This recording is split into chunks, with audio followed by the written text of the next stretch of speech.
అనంతపురం జిల్లా సింగనమల కాన్స్టిట్యున్సీ. ఇక్కడ 2014లో టీడీపీ నుంచి బి యామిని బాల గారు వైఎస్ఆర్సీపీ అభ్యర్థి అయిన జొన్నలగడ్డ పద్మావతి గారి మీద పోటీ చేసి వైసీపీ మీద 4584 ఓట్ల మెజారిటీతో గెలవడం జరిగింది.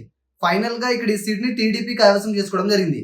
ఇక ఈ 2019లో కనుక మనం ఒకసారి ఇలానే చూసుకున్నట్లయితే ఇక్కడ వైఎస్ఆర్సీపీ నుంచి ఈసారి కూడా జొన్నలగడ్డ పద్మావతి గారు టీడీపీ పార్టీ అభ్యర్థి అయిన బండారు శ్రావణి గారి మీద పోటీ చేసి ఫైనల్ గా టీడీపీ మీద 46,242 ఓట్ల మెజారిటీతో ఈసారి ఈ సీట్ ని వైఎస్ఆర్సీపీ గెలుచుకోవడం జరిగింది. ఇక ఈ 2024 ప్రస్తుత పరిస్థితి కనుక మనం చూసినట్లయితే ఈసారి టీడీపీ, జనసేన, బీజేపీ కూటమి అభ్యర్థిగా టీడీపీ నుంచి ఈసారి కూడా బండారు శ్రావణి గారు ఇక్కడ పోటీ చేయడం జరుగుతుంది.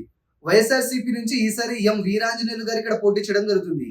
ఈసారి వీరిద్దరి మధ్య జరిగే హోరాహోరీ పోరులో ఏ అభ్యర్థి గెలుస్తారు అంటే ఈసారి ఇక్కడ వైసీపీ నుంచి పోటీ చేసే అభ్యర్థి నూతన అభ్యర్థి కావడం కారణంగా ఇక్కడ వైసీపీపై అక్కడ యువతలో కొంత అసంతృప్తి కారణంగా కూటమి పార్టీ అభ్యర్థి పనితీరు ప్రజల్లో మెరుగుపడడం కారణంగా ఈసారి కూటమి మేనిఫెస్టో అనేది మరింత బలాన్ని ఇవ్వడం కారణంగా ఇక్కడ అధిక శాతం ప్రజలు కూటమి వైపే మొగ్గు చూపడం కారణంగా ఈసారి ఇక్కడ టఫ్ ఫైట్ నడిచినా కూడా స్వల్ప ఆధిత్యంతో అయినా కూటమి అభ్యర్థిని గెలిచే అవకాశం ఎక్కువగా కనబడుతుంది. ఇక్కడ మన అంచనాని పక్కన పెట్టి కొన్ని ముఖ్య సర్వేలను పరిగణనలు తీసుకుని పరిశీలించినా కూడా ఈసారి కొంత ఎడ్జ్ మాత్రం కూటమికే ఉన్నట్టు తెలుస్తుంది.